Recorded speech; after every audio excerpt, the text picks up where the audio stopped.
Hi అండి, ఇది వచ్చేసి ఈవినింగ్ లాగ్ అండి. అయితే పిల్లలు స్కూల్ నుంచి ఇంటికి వచ్చిన తర్వాత ఇంకా ఏదో ఒకటి స్నాక్స్ అయితే అడుగుతుంటారు కదా. అయితే నేను మాక్సిమం స్నాక్స్ అయితే పెట్టానండి.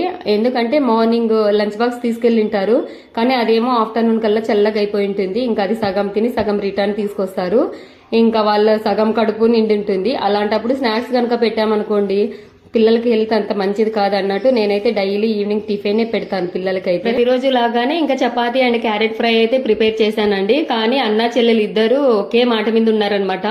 మాకొద్దు, నేను తిన్నాను, నాకు పాస్తా కావాలని అడుగుతున్నారు. అసలు చాలా రోజులు అయింది అనుకోండి మ్యాగీను పాస్తా ఇలాంటివి చేయక. అసలు మంత్ లో ఒకసారి ప్రిపేర్ చేస్తానేమో, ఎప్పుడో రేరు.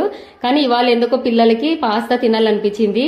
నేను చెప్తానే ఉన్నాను వద్దు నాన్న అలాంటివి తినకూడదని, కానీ లేదు నాకు అదే కావాలని అయితే కూర్చున్నారు. తినకుండా కూర్చొనేసారు అలాగే.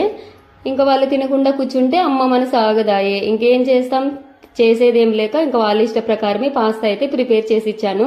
కానీ నేనైతే ఫస్ట్ టైం అండి తినడము. టేస్ట్ మాత్రం చాలా బాగుంది. నాకే తినేయాలనిపించింది, అంత బాగుంది పాస్తా అయితే. ఇంక ఇక్కడ పాస్తా అయితే రెడీ అయిపోయింది కదా, ఇంకా వేడివేడిగా ఉంది. ఇంకా వాళ్ళకి చల్లగా చేసిస్తున్నాను. ఇంకా బాబు ట్యూషన్కి అయితే వెళ్ళాలండి. ఇంకా తిన్న తర్వాత ట్యూషన్కి అయితే తీసుకెళ్ళాలి. ఇదండి వీడియో కనుక నచ్చినట్టయితే ప్లీజ్ లైక్ చేయండి, అలాగే సబ్స్క్రైబ్ చేసుకోండి, ఛానల్ని ఫాలో అవ్వండి. మరొక మంచి వ్లాగ్తో మీ ముందుకైతే వచ్చేస్తా. ఓకే మరి, బాయ్.